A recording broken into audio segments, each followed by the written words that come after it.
I'm Bill Burke from the District Attorney's Community Outreach Program. Danielle Whitney is also here. And the school asked us to be involved in their program to try to enlighten parents on the new digital world, which I have to be enlightened every day on what happens. So we've been doing a program for about the last 10 years with our juvenile prosecutor, and we have been going into the schools, and on the Cape and the Islands in the last 8 to 9 years, we've spoken to 15 to 16,000 students, grade, that's probably me, sorry. I thought I shut it off. See, this is why we're here, to talk about technology and when not to have it on. Okay. So as I said, about 15,000 to 16, grades 5, 6, 7, and 8. And when we go into the schools, we have a different PowerPoint than what we're going to show you tonight. And it's Q&A, they ask us questions. If we get bogged down, we slow it down and no more questions. But when we talk to them about their digital world, we also bring up the Student Handbook. Okay, and no matter what school we go to, when we talk to them about their Student Handbook, they look at us like we have two heads. Okay, and then the staff at every school we go to says, no, you have one. You probably have to bring it home and sign it, the parents sign it. But it talks about what's expected of your child in school. So we will tell the kids is you should read it to know what's expected of you. And, you know, I remember my own children, they would bring it home and we would go through it and we'd sign it. And today, they should still be doing that. So again, we're going to talk about different things for the parents. And again, we talk about digital devices, cell phones, laptops, tablets, gaming machines. Okay, your children are under 18, they can't sign a contract. So whoever got them their devices, parents, guardians, grandparents, they're your devices. Okay, and we will tell your students that we don't want you to get in trouble using the device improperly. So remember, you also might get someone else in trouble, the person that actually owns the device. And again, things to watch for. Friends and followers. When we talk with the students, we ask them how many people are on, Facebook, Instagram, Twitter, and we want to know how many numbers. So we have them raise their hands, and we usually go 100, who's got 200, who's got 300. The hands start coming down, but every now and then 1 or 2 hands stay up. And they may say they have 1,000 followers. So then we use our smartphone to do the math to tell them how many people might know their business. So if you have 1,000 followers and they have 1,000 followers, again, I'll do the math. Is that 1 million? I'm not sure. So, but that's what we tell them. That number of people might know your business on a daily basis. Screen names, you have to be careful. Don't give out too much information. With the PowerPoint we do with the students, we use Kate MA 13 as an example. We ask them, what does that mean? Her name is Kate, she's from Massachusetts, she's 13 years old.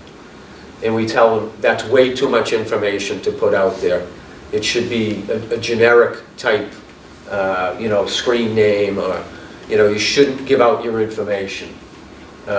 Posting activities, locations, vacations. We all do it. We go on vacation, we take pictures, and we send them to someone. My own adult children have done it on vacation, and next thing I get a photo, and I know my son's on Captiva Island in Florida, and it tells me the intersecting roads. I mean, that's the technology, that photo is sent to me and tells me what street the person is on from that photo. So again, we tell them not to do that. Take your pictures when you get home, put them online then. Don't do it while you're away. And there's too much information out there. Everything, whether it's good or bad, is out in the internet. And we tell them, you don't need to put everything out there. I'm not sure if this talks about it. Fear of missing out. That's one of the big things with the students, is they're always online 24/7 because they think they're missing things. So we tell them, you need to turn that thing off. We explain to them when we do talk to the parents, that we tell the parents that whenever that student is going to their room to call it a night, is take their devices away from them. Okay, tell them you're responsible for charging it to make sure that the battery's full for tomorrow. Because we go to the schools and we ask them who uses their devices after their parent or guardian thinks they've called it a night and they're ready for bed. And their hands are all up, whether it's a tablet, anything that can communicate via the internet, cell phones, whatever they're using, the gaming machines. You can talk to someone all over the world with those gaming machines. We tell your parents, take them all out of the room. Because when we ask them who's on it, when we first started doing it about 5 or 6 years ago, it was about midnight, 1 o'clock, the hands go down.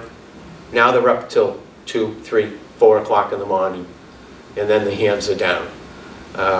And again, if they hear that alert go off while they're asleep, they're waking up and they're answering that device. So we tell them not to use that type of tool once, get some rest. Passwords, they shouldn't share passwords with anybody other than their guardians, just in case you need to get into their devices if something happened. Don't share it with anybody.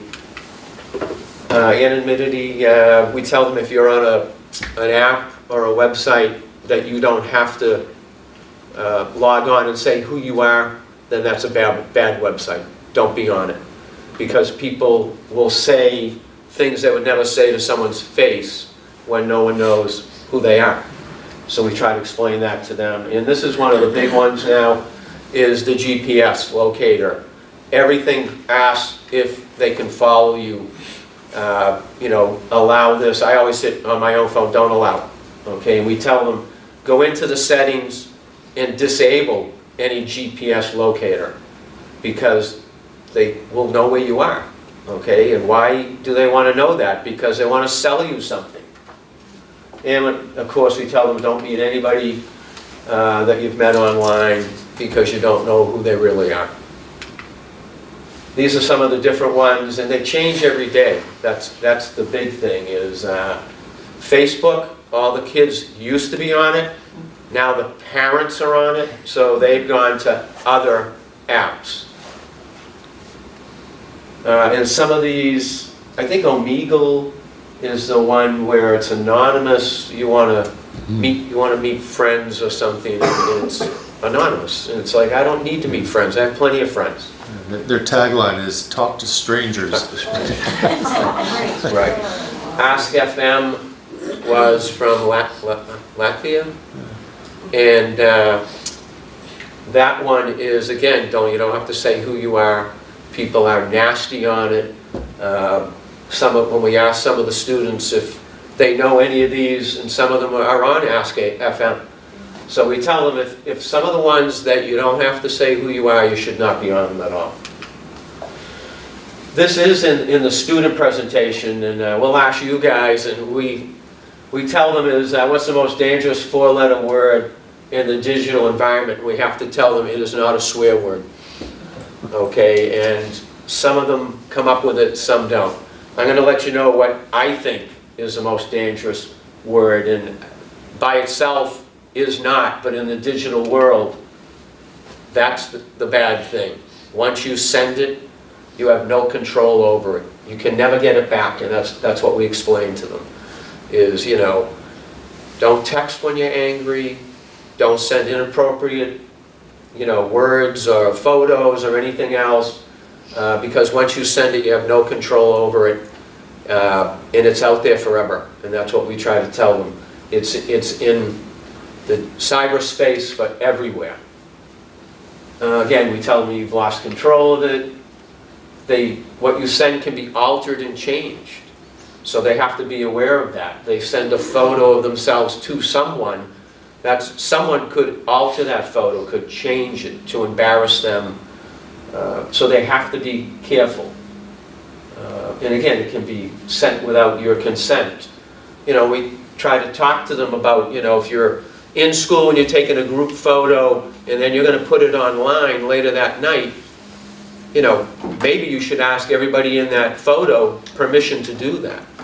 Right now, there are no controls, okay? But, somebody might say, when they see it, I didn't tell you you could put my face up there.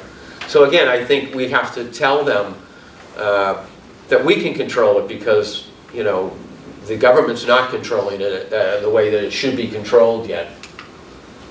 And nothing is ever deleted.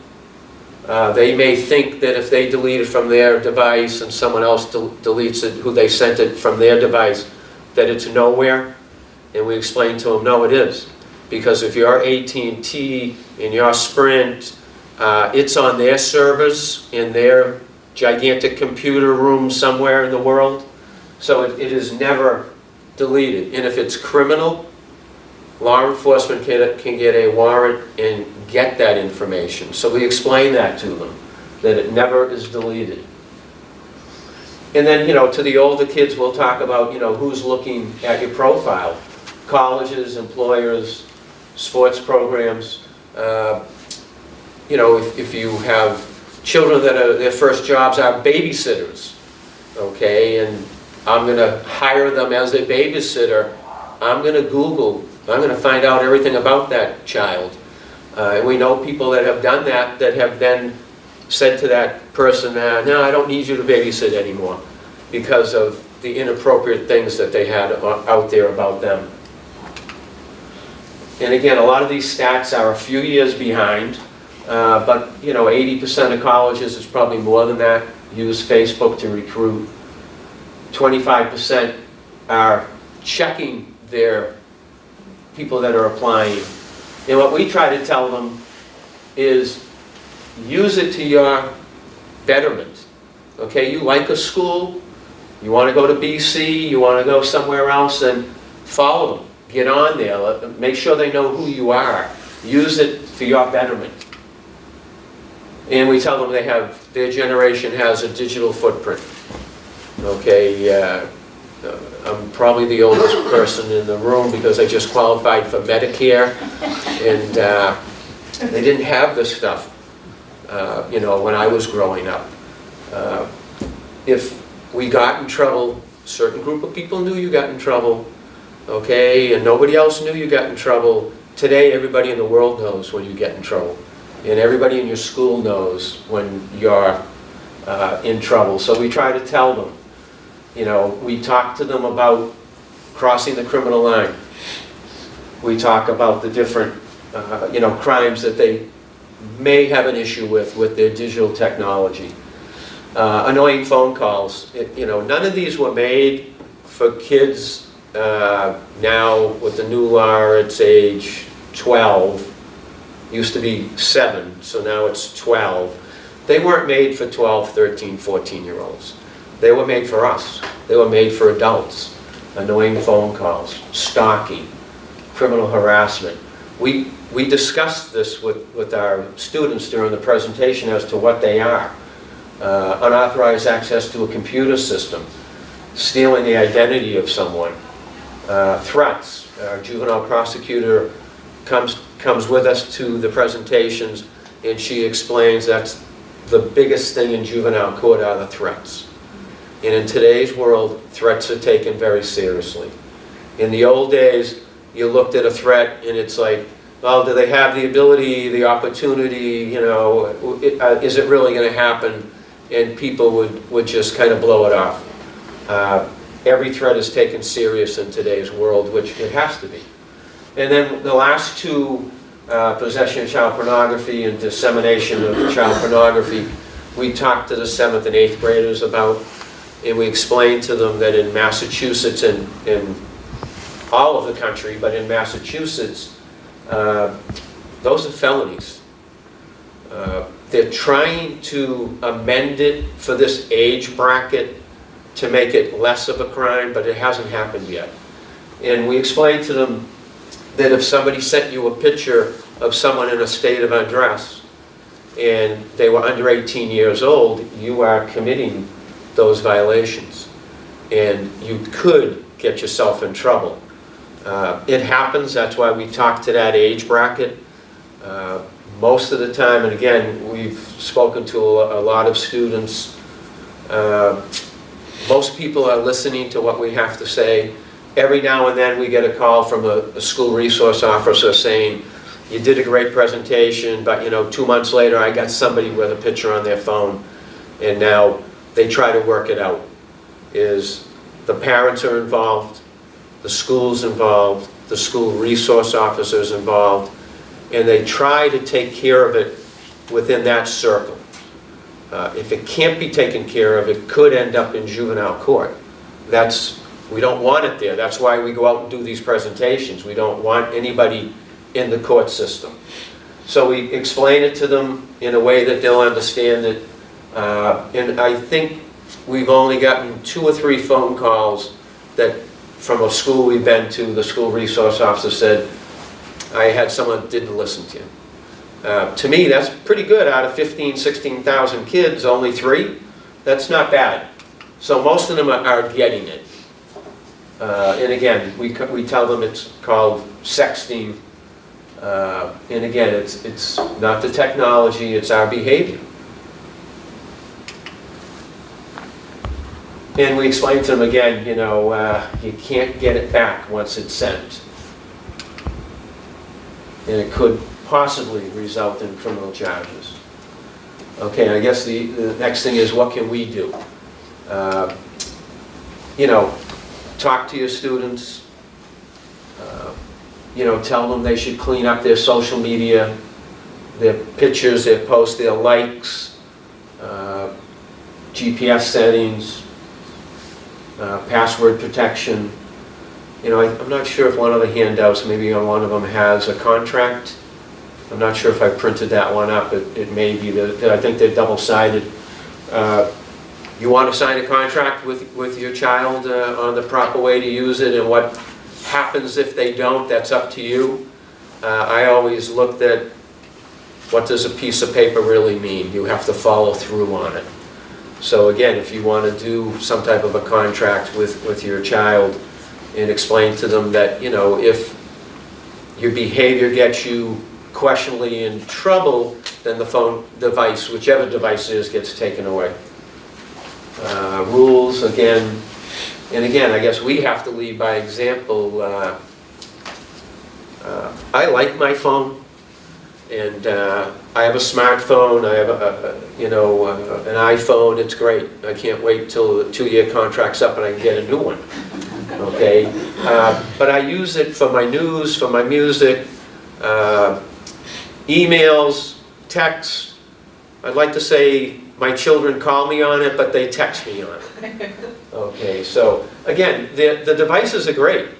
We, meaning all of us, just have to use them the right way, the proper way. Where are we? And again, it's mostly just telling them, you know right from wrong. Don't get dragged into something. Be confident in yourself. Open, honest conversation. When I grew up, there was no honest and open conversations. There were, I told you to do this, just do it. There was no questioning a parent back then. You did what you were told. Okay? I have 2 kids in their 30s. When they were younger, they questioned. And it was like, okay, we can talk about it. Okay? Today, I'm really glad I don't have a student this young anymore, because there's so much out there that can get them in trouble if they misuse it. So the toughest job I think I've ever had was being a parent. Sometimes we do good, sometimes we don't, but it's tough. And again, there's so much out there that you can look. A lot of the handouts I printed are from NetSmart. We're lucky here in Massachusetts. The first one, Massachusetts Aggression Reduction Center at Bridgewater. Dr. Elizabeth Englander runs that program. We go to her training all the time. Danielle just went this week, right? Tuesday. Yeah. Tuesday, up to Bridgewater. She's an expert in this field. We've had her here on Cape Cod. She is great. She's involved in trying to change that criminal penalty for the sexting part of it, of inappropriate photos. They just haven't done it yet. They move pretty slow. But again, NetSmart's, you can get software out there if you want to put on your child's device so that you can follow them, that you can know. I mean, I see a commercial on TV now about some kid at a bonfire dancing around with his friends, and here come mom and dad in the other car. That whatever car they bought him had a GPS locator, specifically how fast is he going, where is he, and the commercial shows that he was somewhere he shouldn't have been. And here's mom and dad coming in. So, I mean, it's out there if you need that to help police your own, child. And again, I think if we tell them what the rules are, and if they break them, then we have to take some type of action. And we will talk to them when we do about, the Student Handbook. Tells you what you can do and what you can't do. Okay, good behavior, what happens to you? You get a pat on the back, everything is positive. Bad behavior is discipline. So, we try to talk to them at their level. And again, they're very attentive, those grades. We've tried to go into high schools and do this. We don't like going into high school, sorry. It's a tougher crowd for us. But grades 5, 6, 7, and 8, they are perfect. They're attentive. They know what's going on. And they really pay attention, and I believe that they do listen to us. So our part of this presentation's done. Does anybody have any questions? Because I know the school wants to get into their part. And if you do, the school knows how to get in touch with us. Again, the juvenile prosecutor usually comes with us, but she's on maternity leave for like the 3rd time. Yep. Okay. All right, I hope we've helped you out. And again, there's plenty of information out there on the internet to help us all try to, use good judgment with our digital devices. All right? Thank you. Yeah. I'll take that. Okay. Thank you. And no questions? It's all right. That's good. That's That good. means you made them all brilliant in this area. So I'm just going to reinforce some ideas and ways that you might think about communicating with your child and monitoring. The monitoring part for me is the biggest.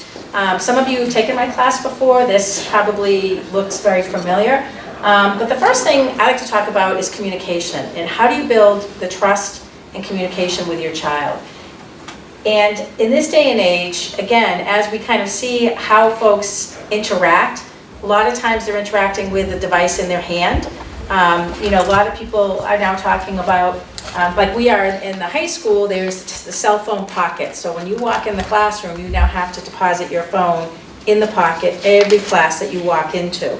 And so I'm wondering if that happens at home, is for everyone's device, mom and dad's too. Do we have a place where we're putting our devices so that we can sit and listen and have a conversation with each other, understand what's happening with their day, with their friends, with their activities, what are their plans, talking about have they seen some things that are concerning or scary, but really building that trust and listening piece with your kids, and not always, taking that route about, this is, do what I say, and not having a conversation about it. Kids only learn when you teach them what is right and what is wrong. And if you're not having that conversation about why it's not safe to be on certain sites or to be doing some of these activities, they're not going to learn. So this part is really important. So the listening part is, I think, a hard skill, because sometimes that it makes you sit and wait. And none of us like to wait for an answer.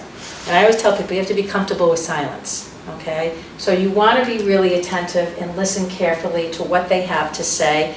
And even when something's gone wrong, my first reaction to parents is don't immediately jump into the punishment, because usually we do that because we're afraid, we're scared that something wrong happened and that's how we're going to fix it. And that's not how we fix it. We need to understand, help me understand why you made that decision, why you decided to do that, or why you decided to send a picture to your friend. Because everybody talks. You know how we hear about everything around here? The kids. If you listen, you will hear what is going on. And so the same at home, making that time to sit down and have a conversation. So the next part is really, for me, the most important part, parental monitoring. Okay? I know how busy everyone is, and I know that a lot of people have, quite frankly, 2 jobs, or they work late, and life is busy. And what happens a lot of times as kids get older, we have that question in mind, when's it okay to let our kids come home alone, right? Because that happens, because we work. So how old is it okay? But what happens when they get home? What are those rules? What are those expectations? What are you expecting when you come home for them to be able to communicate to you while they were home alone what they were doing, okay? So the monitoring piece is being able to keep an eye on your child, knowing who their friends are, knowing who the friends' parents are, knowing who the friends' friends are, knowing who, and what sites that they are on. And if you're taking my class, I'm a big fan of, if your kids are on Facebook, you need to be on Facebook. If they have a Twitter account, you need to have a Twitter account.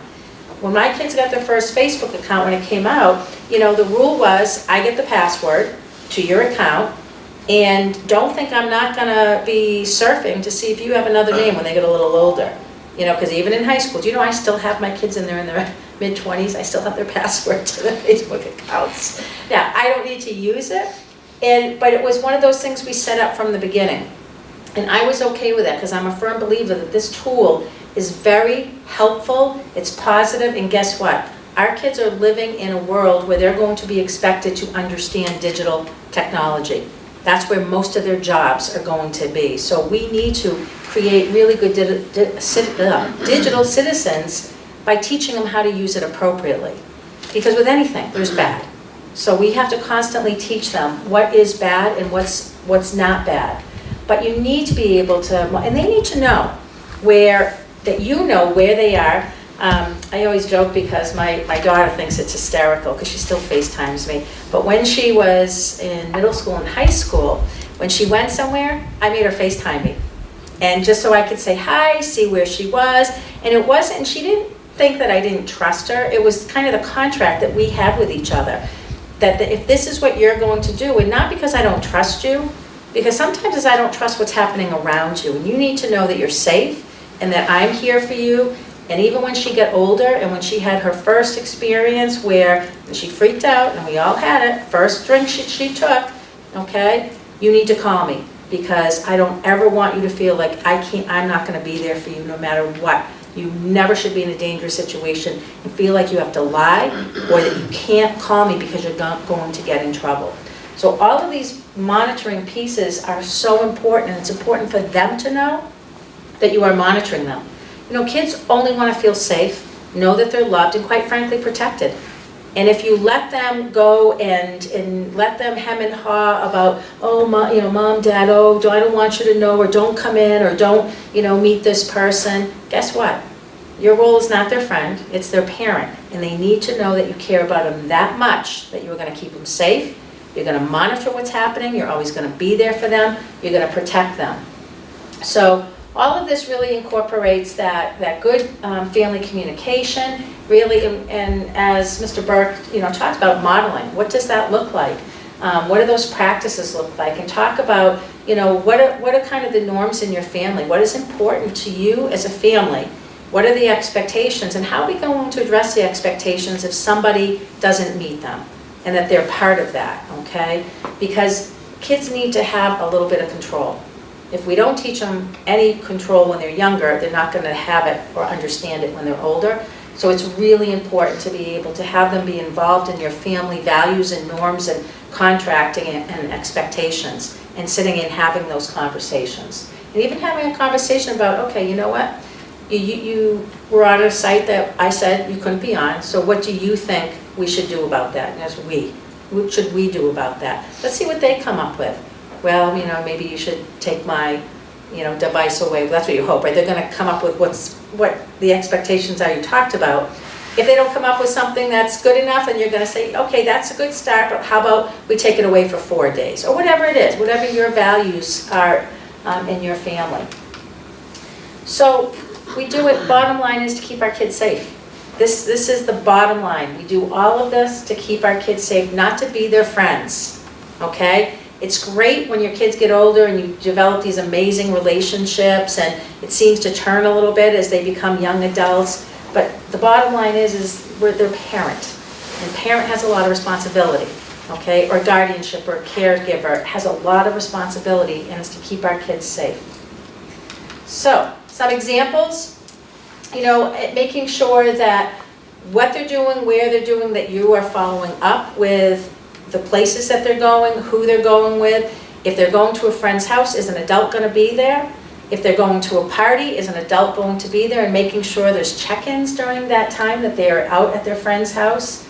Getting to know parents, friends' parents. And I know that's really hard, because if you're not really like a social person, it's really hard to go up to somebody and introduce yourself and say, hi, I'm so-and-so's parent.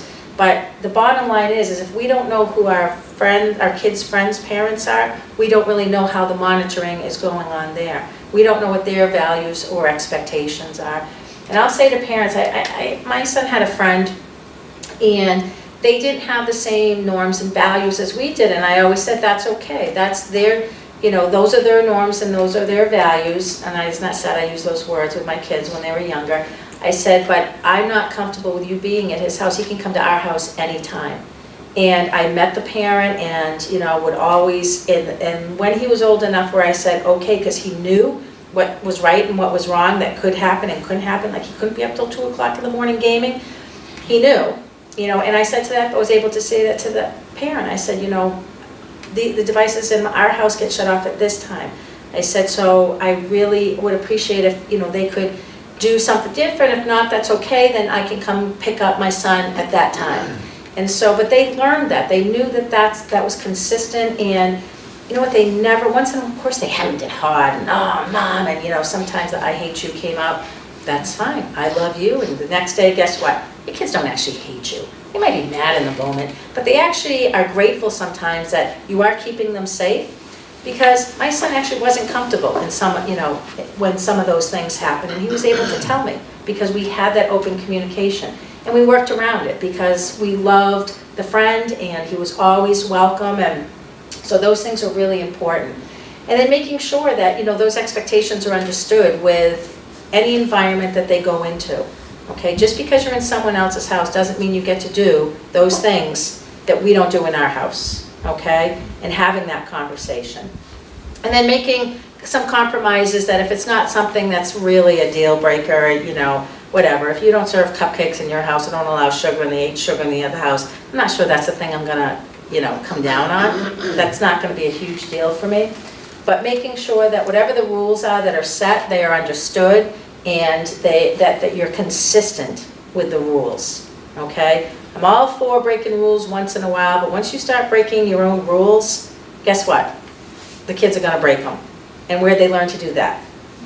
They learned it from us, because we kind of had all this leeway and, okay, just this once. So you have to kind of decide what those rules are, but when you set them, make sure you're consistent in following them. And that's going to teach them as they grow up to do the same thing, and understanding how important that is. And again, the last one, making time for discussing everyday activities, having meals together, and I know how big, again, even if it's only once a week, set that up. Once a week we are all going to sit down, and then you're going to do, I always like to do what's called a high-lows. Anybody know what a high-low is? So what was your high today, what was your low today, and being able to talk about that. But the whole thing is being able to teach our kids to communicate. That is one of the most important skills our children can have, is to communicate. So it does start with us, and so we really need to engage them in that communication. Ms. Burke talked about a contract. If you're not comfortable with that, that's fine too. But sometimes having something in writing, it means a little bit more. It's right there, it's visible, and you're doing it together. You're creating that contract together, and you're really putting out what is the issue that you want to make sure we're clear on, okay? And then what are the general rules about that expectation? And then how is everyone going to meet that rule? How is everyone going to meet that? When I say everyone, you have to constantly include yourself in that, but this is a we thing. We together as a family expect this, this is our rules. You know, I can't be late for dinner, and that's okay, and then my child is late for dinner and they're in trouble. That's just not fair. Just because we're adults doesn't mean that we get to break the rules if we're trying to teach rules, okay? So we all have to be accountable and follow the rules. And then discuss what happens if someone breaks it. And what is the consequence? And you know, not every behavior requires a punishment or a consequence. It's a teachable moment, okay? So it's the first time somebody, you know, your child does something, you have a conversation about what were they thinking? You know, why did they think that that choice was good? What would they do differently next time? And I'll give you some ideas of what to do next time. So I might not punish you the first time, because I need a teachable moment. I need to teach you what you need to do in those situations. But you do it again, so then we're going to have a conversation about, because you did know what you needed to do next time. So don't always jump, because punishment doesn't always change behavior. It doesn't always make the child, you know, think differently the next time, especially if they don't have the skills to make the good decisions. So that was kind of, because we wanted to give time also to play on Chromebooks if people are interested in that. And I know Joy and Jim have some things to talk about on our website and our filtering system and whatnot. So are there any questions? It was a very quick 101, communication and monitoring. No? Okay. Who's up? You want to go? Yeah, why don't you go ahead?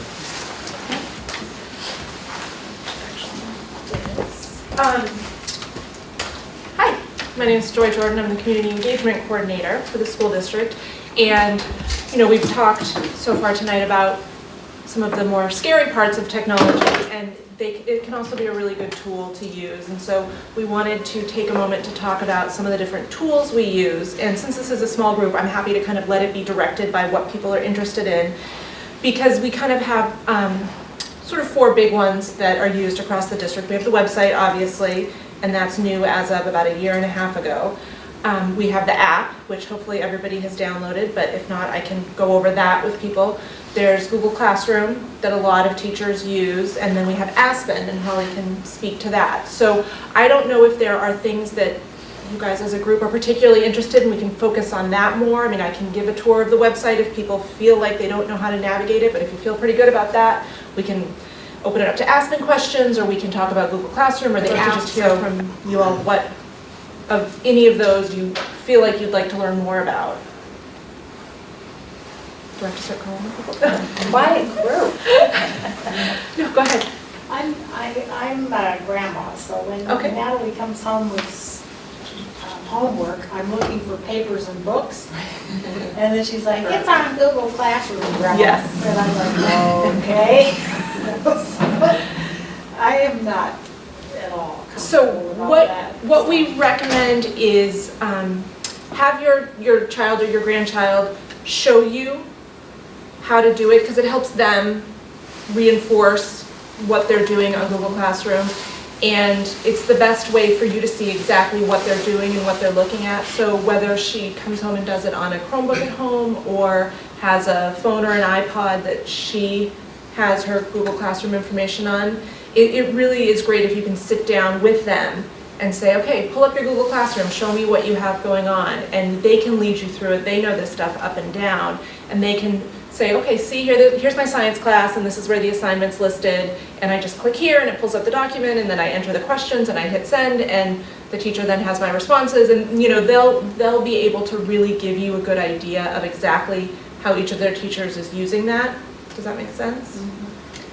Yeah, we've tried that, but it didn't go very well.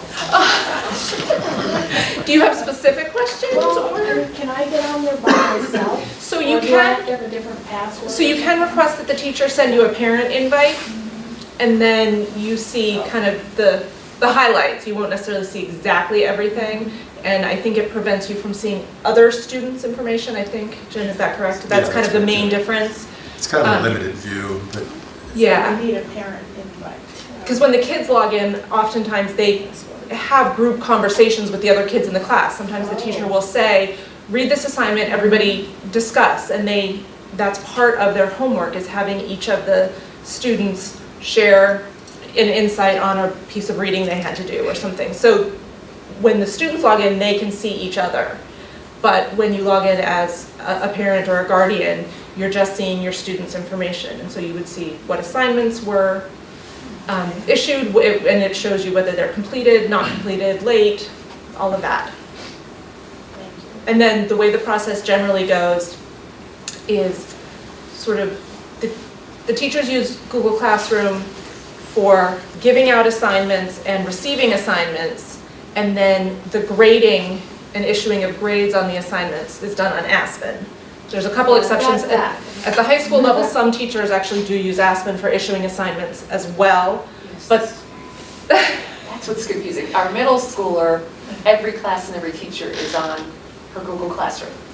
The high schooler, there's only one of his main core classes that's on Google Classroom. And so it's very tricky. It's like, oh, we had to look on Aspen to see what was due. It's confusing for him too. It was Yes. much easier when it was like, open up your Google Classroom, every class is listed. it's But tough now to it's strike only that. one. Yeah, it's Yeah. tough to strike that balance between, because again, it's basically about the relationship with the teacher and the student. Right. And some teachers are going to be more comfortable using certain tools and less comfortable using others. And we want the teachers to be able to work in the way that they feel most comfortable and feel most efficient. So for some teachers, that's going to be Aspen, for some it's going to be Google Classroom. And so it does, force the rest of us to kind of be on our toes a little bit more, making sure we're keeping up with that. Right. But, I think it applies to the way the district sends out communication. Some people want everything to come by text. Some people want it all in their email. Some people want the phone calls. And so some people then feel like it's a little bit of overkill, but we are trying to make sure everybody can kind of give and receive information in the way that's easiest for them. Did that help?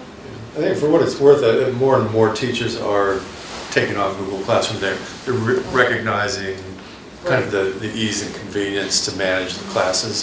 So I think you'll probably see more and more of it happening at the high school. So it just takes a little while for it to really catch on. Does everybody feel comfortable navigating the website to find what they need? Because I can give like a 2-minute quick overview if you don't, but if it would bore everybody to tears, I won't do it.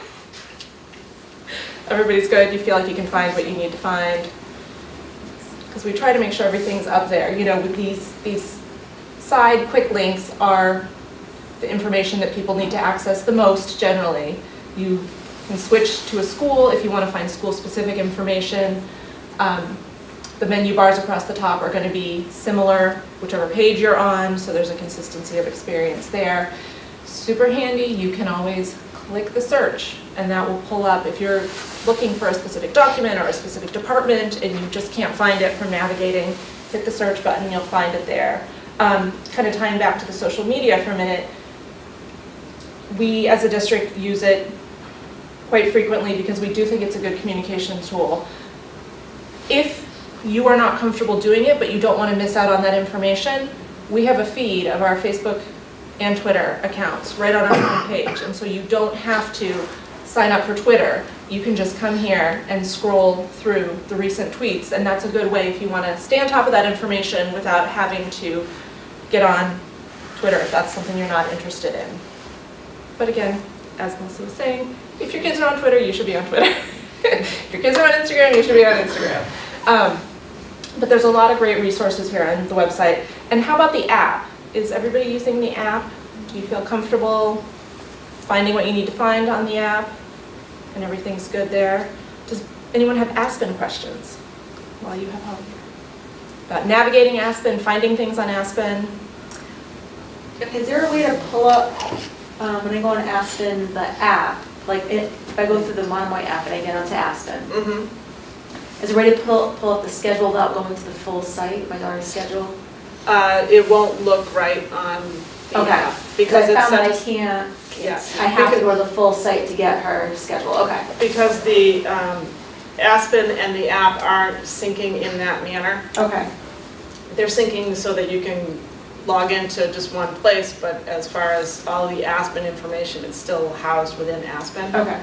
And since I have 2 seconds to tell everybody, I just want to make sure when you do log into Aspen that you're logging into your parent account, not your students' accounts. So if you don't know your own account, then send me an email and I'll make sure you get or get the information. Because they're two separate sides of Aspen. There's the parent portal and the student portal. Students have rights that the parents don't, and parents have rights that the students don't. So we don't want you going in, and the other thing is teachers can see if their students are logging in. So if you're logging in as your student, the teachers may say, oh, she's on, okay, good. So, and then find out that it's you and not your student. And plus, if you have multiple kids, you want to log in as the parent because then you would be able to see Yeah, you can all see your your kids. Question on asking, so I used to get alerts at like a certain grade threshold, Mhm. and they stopped coming this year, so I don't know if somehow I got opted out, but I went back in, and it looks like I'm supposed to still be getting them. Where are you opting in for them, on Aspen or on the app? On Aspen.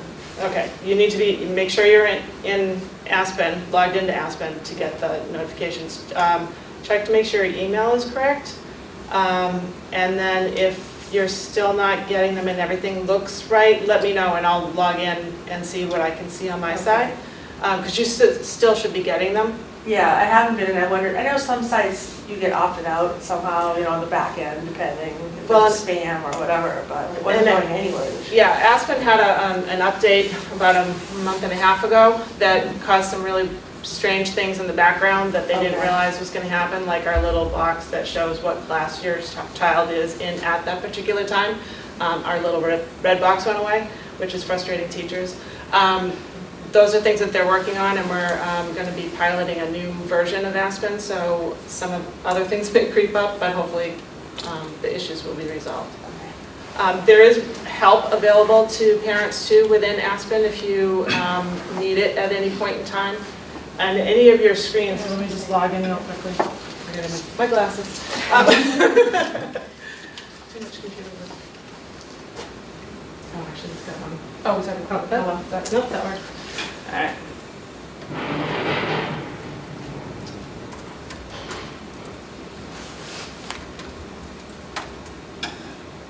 All right, so you're going to be logging. Stop.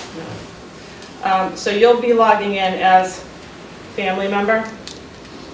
And of course, my son has graduated, so he's not on here anymore. But on every screen that has these tabs has a help. At any point in time, you can go to help for this page, and they've just revamped the help center. So if you go to the help center, it brings you to the help center for everything Aspen. So basically, if you wanted to have specific information for the family portal, all you have to do is click here. Oops. And then you have all those come up. Some of them are handouts, some of them are videos, anything that you might want to know about, you can get here. You can also search in the search bar at the top, and it will bring you to whatever screen you need to be on. Okay. If you're in a specific screen, and hit help for this page, it takes you right to the screen, right to the help for that screen that you're in. So if you're looking at grades, it will take you to the help for the grades. Okay. And that's available to everybody, even all of the showing how to post grades. It's in there as well. So that's, you can see all kinds of stuff. So if you have any questions at any point in time, shoot me an email. I'll be happy to, wherever we were now. Oh, so this is actually a Google Classroom Okay. class, right? Yeah, it's just like a That's dummy just- class, like a fake class that was set up. Gives you an idea of what it looks like. And so. Yeah, go ahead, if you can. You want me to go through it? Yeah, real quick? sure. So this would be the people in the class, and then if you go to stream, do you have any entries in here too? So you could see documents that the teacher might have loaded. It might be a handout for them to fill out. It might be something to read. It might just be a notice for them. Very often there'll be multimedia things linked here, so it could be a little video for them to watch or something like that. If there's something they need to respond to, they will often put up a Google form for the kids just to kind of put their answers in and submit that. or sometimes they just need to write up an essay on a Google Doc and submit it right through the classroom. So it's a really easy way for the teachers to kind of have everything coming to them in the same format, and for kids to be able to scroll through and see, okay, there's a test on June 19th, 3 years ago. Not much going on in that class. And it's not just classroom teachers that use it for homework. A lot of organizations use it as well as a way to have a central communication. You know, like Student Council at the middle school uses it as a way for the advisor to remind them when it is, or to make sure they have flyers that they need to know about. So there's a few different ways it's used, but this is sort of the visual of what it looks like. And if your child can show you, that you can click and go to the different classes, so all of them would be listed there, and your child can show you how they toggle between, you know, math and science and so on. But that's kind of a quick overview of how the interface actually works. So hopefully that's helpful to people. More questions? You've got a lot of resources here. We're, you know, I mean, even if you want to start an Instagram account because you want to follow your kid on there and you don't know how to do it, we can help you with that. So feel free to ask any sort of question. And I know, Jim, did you want to talk about the data privacy stuff at all? Yeah, I can go over that quickly. Okay. Yep.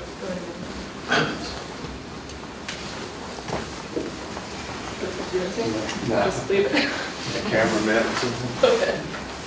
I'm Jim Birchfield. I'm the Director of Instructional Technology for the district, and I'm responsible for pretty much all of the technology in all of the schools and everywhere in the district. So I'm always thinking about the tools that we're using, and we have to consider privacy, data privacy. It's become a kind of a hot topic, and we are a Google district, so we've adopted the Google platform for devices, for our kind of our office suite of tools that we use. So it's all, excuse me,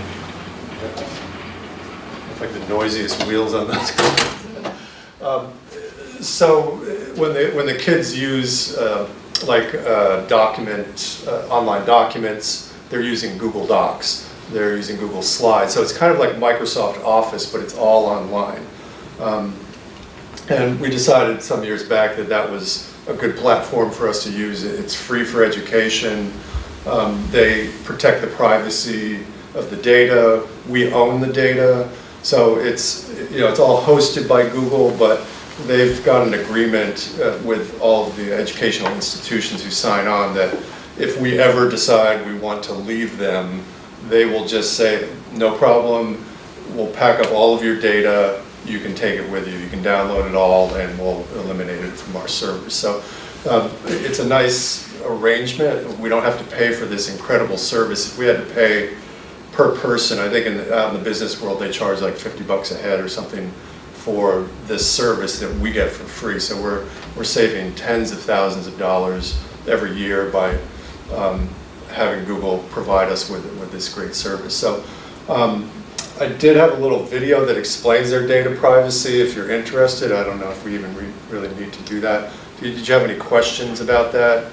Essentially, we own the data, and they don't do anything in terms of advertising or selling information about anything that the students are doing. So there's no ads in anything Google related that the kids are doing. So when they're in Google Classroom, there's no ad that pops up on the side, kind of, with an algorithm that has determined that they're looking at a new pair of sneakers, and so they're showing ads for sneakers. That doesn't happen. That only happens out in the private area of Google. If you're searching Google at home, you'll see advertisements that are connected to your searches. But in the education service that we've got, they completely shut off the advertising, and they don't take any of the student data and sell it to advertisers either. So I'm feeling pretty solid about it. Did you guys have any questions about that? Yeah, okay, so that's the privacy piece. Let me see what other things I had on there.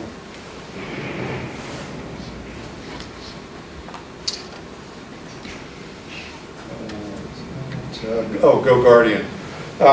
All the kids are issued a Chromebook. These are the Chromebooks. And again, it's a Google device, basically.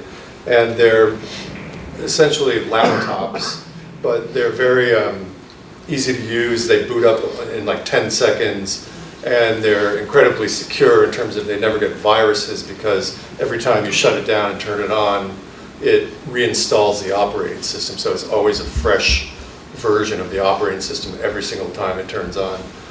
So even if there was a virus that got on there, it would just be thrown away when the machine shut down. It would get a new version, and then voila, everything is clean. So we love them because they're very affordable. They're easy to take care of. They just work really well. We can control a lot of what goes on with these devices. We have pretty much complete control over what gets installed on them, what sites they can go to, what sites they can't go to. We have a great filtering system in place now called Goguardian. And I'll just kind of pull up a little snapshot of this. So Goguardian is installed on every one of these devices. There's like a little app that gets installed on there, and we do that through the district. And it gives us this kind of dashboard overview of everything that happens on the Chromebooks when the kids are surfing. It really gives us a picture of like what the trends are in terms of what the kids are searching. If there's a lot of activity in an area that gets flagged, there's a big database that essentially will flag items that are inappropriate. And so, you know, we can see that there's 5,640 sites that got flagged as questionable in terms of, are these really appropriate sites for kids in a school? It doesn't necessarily mean that they're horrible places or that they're dangerous. It just means, like, you know, maybe it's like a music video or something that really, you know, it has nothing to do with school, and maybe some of the lyrics are a little iffy, that kind of thing. So we can see like what's getting flagged, and then we can see what's actually getting blocked. So we have a filter set up saying, you know, there's certain types of sites that we just don't want kids going to. We don't want them going to gaming sites during the day. We don't want them going to, you know, inappropriate kind of chat rooms and messaging sites. Things like the district attorney was talking about, like Omegle, talk to strangers. You know, we don't want them doing that. So we can actually set it up in the system that all of those sites just automatically get blocked. So they can't, even if they try to go there, it just comes up with a page, a splash page that says, sorry, you can't go there. And we love the system. It really works well. It gives us a lot of like really detailed control. If there is a site that gets blocked, kids need to get to it for research, or you know, it's a legitimate site, we can instantly go in and unblock it. We call it whitelisting, so you can whitelist or blacklist sites.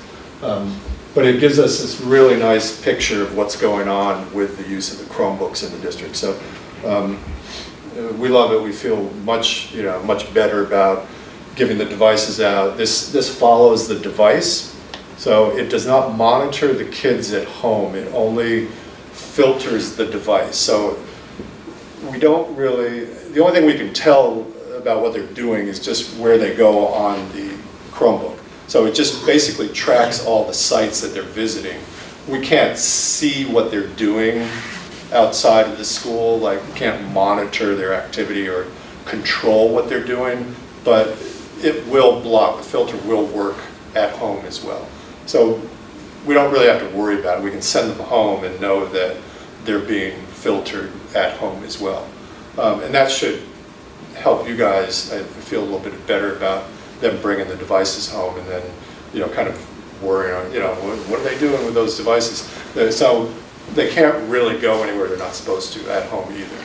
So that's, we really like that feature. The monitoring piece happens at school only, and that's a whole other realm. It's like a classroom management piece, and the kids, when they go into a classroom and the teacher says, okay, open up your Chromebook, we're going to go to this website and do some research today. There's a dashboard that the teacher has that allows the teacher to see every single Chromebook in the classroom, like a thumbnail picture of what the kids are doing.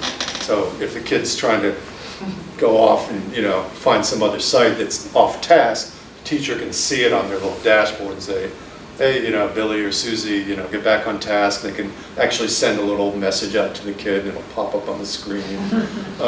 So there is this other piece, it's a monitoring piece, only in the classroom, and it only works during the school day. So when they're at home, that piece is completely shut down, doesn't work. So there's no worry about, are we watching the kids at home? No, nothing like that can happen. So only filtering at home, filtering at school, and monitoring at school. So that's our Goguardian system. I'm really happy with it. A lot of districts are using it. Any questions about that? Yes. I just have a question about YouTube. Do they, somebody told me that that's fairly safe. There's not a lot of crap that the children can access. If they're looking for a legitimate YouTube for education, they're not going to run across, like pornography or anything, are they? Not typically on YouTube. I mean, you can find some pretty sketchy stuff on YouTube if you want to. We have the safe search turned on for Google and YouTube. So what it does is it does like a moderate filter of all the YouTube videos. So if there's anything that's kind of wildly inappropriate, it will block those. But it will allow the ones that are like what we would consider okay. So it's kind of nice that these systems are really getting sophisticated where we can get in there and there's all kinds of little kind of knobs and dials that we can kind of turn and adjust and tweak the settings. So there's a lot of back and forth where teachers will say, hey, I really need this site, it's getting blocked, this YouTube video for history class, and it's getting blocked, and so I can go in and say, take the address for that video, put it in there and say, allow that to happen, and it comes through. That's good. How about at home? If they're just out there looking?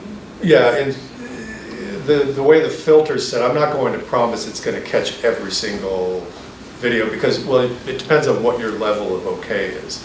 But we do have the safe search set to moderate. So for the high school level, we have it moderate. At the lower levels, we have it set as more restrictive. So it seems to give the students enough leeway to find the things that they need for school without getting into the really kind of raunchy stuff that could, find its way to their school.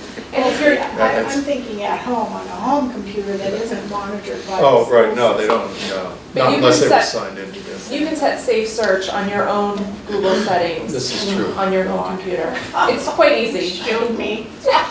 I think Jim will pull it up and show you. As well at home. You can get into their YouTube app settings on. Oh, you can? You can, and there's like a safe search, I forget what it's called. And it filters it as best that it can, I would imagine, but Yeah, there is that that's good. setting. Okay, that's good. And it's pretty easy, just like, so. Yeah, one thing We've done that, that on our kids. Our kids could probably teach us, but they're not going to teach you because they don't want you to block it. Right. Yeah. I will say the parental control at my house used to mean that the parents couldn't get in Yeah. Yeah, exactly. because my son is a computer person. Oh, boy. So he's going to school for, hopefully he'll be able to take care of me when I'm older. But it is a challenge and it will be forever a challenge that they can always, on their own devices, not these, but on your home devices, they can find their way around. So, doesn't hurt to stand over their shoulder while they're doing something. I recommend just get in devices and play around with settings. Don't be Yeah. afraid to explore a little bit because that's how you learn how to use all this stuff. And the more you know how to use it, the better you can help advise your kids, monitor your kids, guide them while they're using all of these different tools. And so it's hard and scary sometimes, but it's really important just to get in there and get your hands on it yourself so you understand what they're doing, what they're talking about, the lingo that they're using, and that applies to technology in the way that we're talking about it here, it applies to social media, it applies to all of that. You really need to get in there and explore it for yourself so you can help them learn how to use it. Yeah, you need to know more than LOL. So you need to know a lot more of what some of those little acronyms are that they're throwing, because they talk in amazing lingo. Oh, gosh. And the emojis, and mean a whole host of things that, you just need to know what actually, I think I came up there's a website with like a directory of, texting lingo and emojis and what they mean, and, you just have to kind of know what that Like the is. cell phone company, I can control the phone. There's settings I can do with them that I've done. It's the Wi-Fi that. Yeah, Yeah. that's really cool because you can control the phone from like Verizon, but Yeah, at home with a computer, that's different. yeah. If you have If you want, I can Comcast- show you. Sorry, if you have Comcast, you can do that. I do. You can download an app and you can actually control devices from the app. You can set time limits, you can set, You can never turn off. yeah, you can set a bedtime. It's the Xfinity app and you can set it so that it's the Wi-Fi to that computer or that device turns off at 8 p.m. automatically, no matter what, every school night. So check that out, download the Xfinity app and play around with that again to figure out. So you could control the laptop that way too. Yes, yep, you can control those devices that way. I didn't know there was. Yeah, there's So it different is, ways it's really to- handy. to manage your systems at home too. It's kind of like what we do at school, but you can do it at home as well on a small scale. Like, this is a company that, like, they created a device that basically you can just put in the house and you can control the internet in the house, kind of like what Joy was talking about. Yeah, you can do it through the provider. There's Disney Circle is another one that helps you monitor that. And then there's cell phone specific apps you can download that let you monitor that. So, don't hesitate to kind of Google a question that you might have about how to do that sort of thing. And there's a million different tools and apps and services out there that'll help you gain a little bit more control. And you can learn how to do anything on YouTube. Yep. You go to YouTube and say, it's truly, you can go to YouTube and ask for, home, Right, how do I set up my yes, Xfinity and monitoring? there'll be a video you watch to walk you through it. I'm telling you. Yeah, I we don't know do. how to knit, YouTube.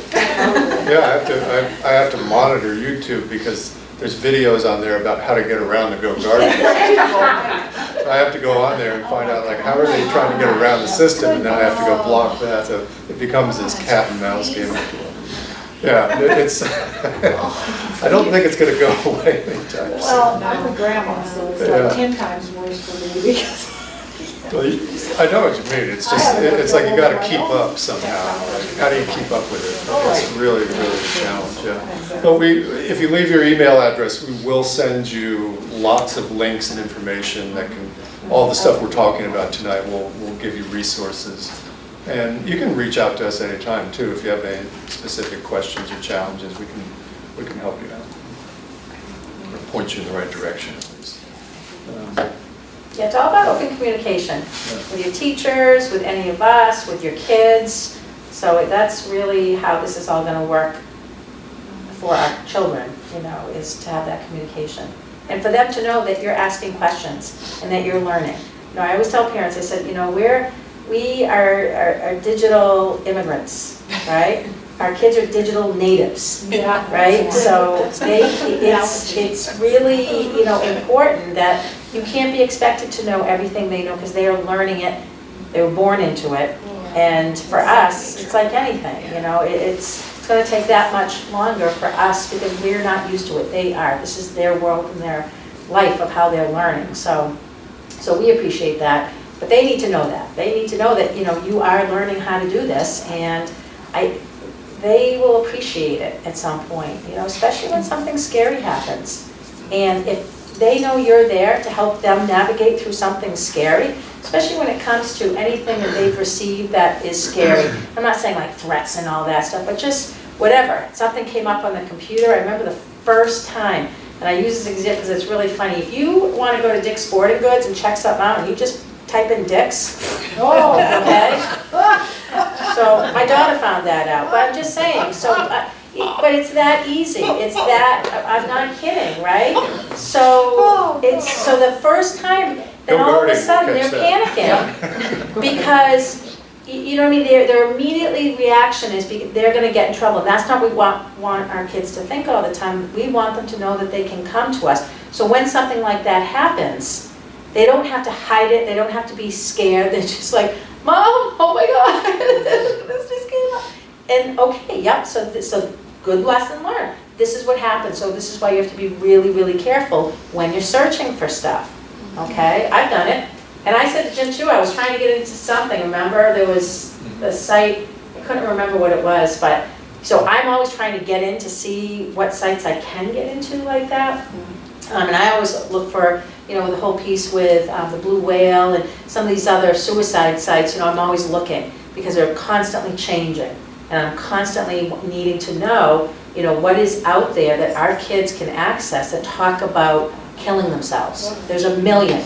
And of course, you know, I teach the suicide prevention, and so I'm very leery about, not leery, I'm very open to finding all these websites that I can understand and, you know, that the kids have access to. So it's good for you to get on and search. You know what, seriously, type things in to see what it is you can come up with, because kids are probably coming up with the same things. Not on purpose sometimes, maybe on purpose sometimes, who knows, but you're not gonna know unless you have that dialogue with them. And, you know, a lot of this stuff seems shocking and embarrassing to us, but it's important to talk about it. So if your kids have a smartphone, have the conversation with them about what to do if somebody sends them a picture that's inappropriate. It's no fault of their own, but there are still consequences, as Mr. Burke discussed at the beginning. So help them understand the tools that they need to have when something like that happens. You know, it's not a conversation any of us really enjoy having, but it's important to say, okay, well, so let's say somebody sends you a picture, what are you gonna do? Who are you gonna tell? What are you gonna do with it? You know, and role play that a little bit with them. Have those conversations really freely, and then they'll feel comfortable coming to you when something does happen, because they know that you've already laid that groundwork to talk about it. And on Instagram, there's that whole chat feature. So anybody in the world can see you on Instagram, but they can also communicate with you and chat with you. And that can be very scary. You know, if your child is not sure how to respond or is afraid that they're not going to respond, or they do because they're afraid, like they need to know that you can immediately make sure you're blocking, you know, people, and you know that you should never respond to a chat on Instagram if it's not your friend. And if you're doing that monitoring piece, the older kids get, they don't text anymore. The teenagers, most of the kids who are in high school don't text. Their text conversations are DMs on Instagram or on Snapchat. So if you think you're checking your kid's phone because you're reading their text, there's other places you need to know to look as well, because they're having these conversations, other places. And they're not trying to be sneaky. It truly isn't that they're trying to hide things. No, it's just the way they work. It's just the way they communicate, and they can have these fast-paced back and forth conversations.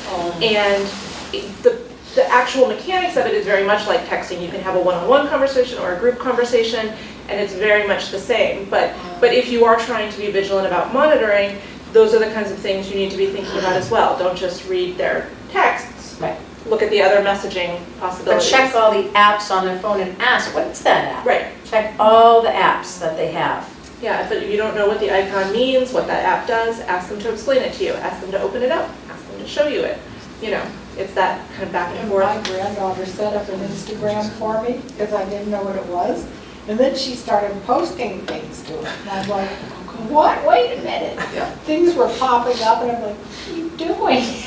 Well, the biggest tip with Instagram is to make sure they set the accounts up as private, so that people have to be approved to follow them. Yeah. Because if that is the case and they closely monitor the list, it's actually relatively secure. I mean, people could still take screenshots, but if they're truly just letting their friends follow them, that's much safer. It's the kids who have public accounts with the possibility that anyone can follow them, that it's a little more risky. So that's one of the And big they don't tips. think about that. They don't think No. about their privacy settings on Facebook, Instagram, any of those. They just don't. They don't think about drilling down and setting those. Right, And so those are the kinds of things to look out for. Say, okay, yes, you can have an Instagram account.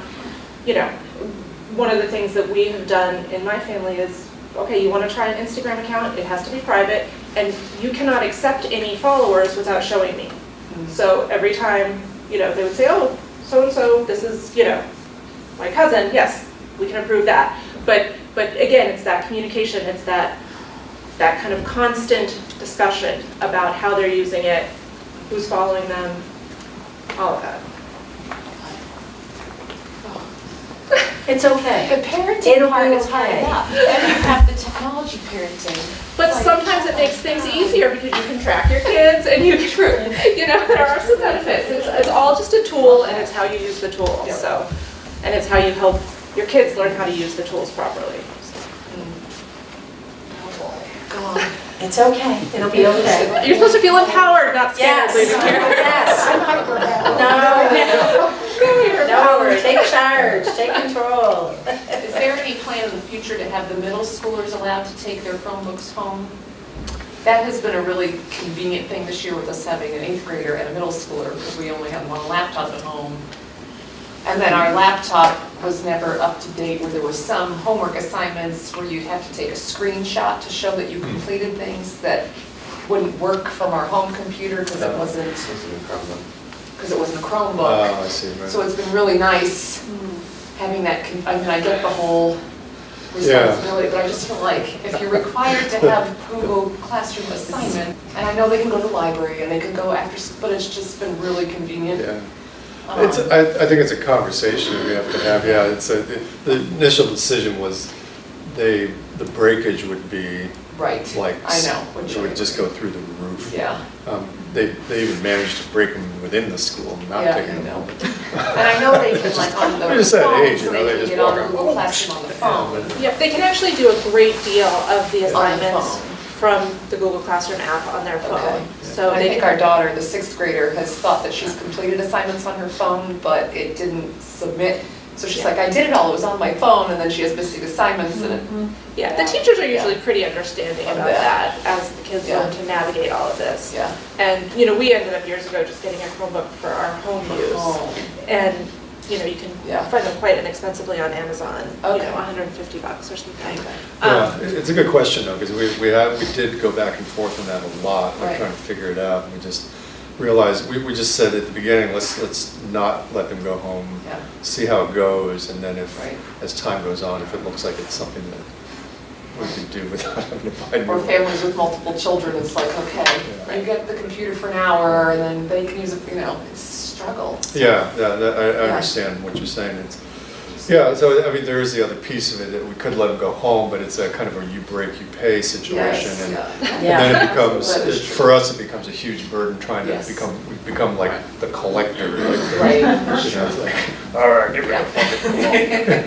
Yeah, it gets to be a challenge like that, so it's a complex Yep. question, really. There's also the issue when, if they forget it and don't bring it, and then they don't Yes. have their tool at school where they need it more. True. So Yes. then at home, Yep, you know, it's better not to finish something at home, right. but have what you But need in have it at school school. and be Yeah. supported in school to finish it, then Yep. that's a huge problem too. Yep. So, yeah, this is, in some ways, this is all a grand experiment. Yeah. We're all kind of figuring it out together, so. But just, you know, for your own peace of mind, know that we're doing everything we can at the school level to keep the kids safe, but to allow them to learn in this digital world that we live in now. So we're trying to keep a balance there. You know, let them have access to the tools and resources that they really need to thrive when they, you know, finish school and get out into the real world.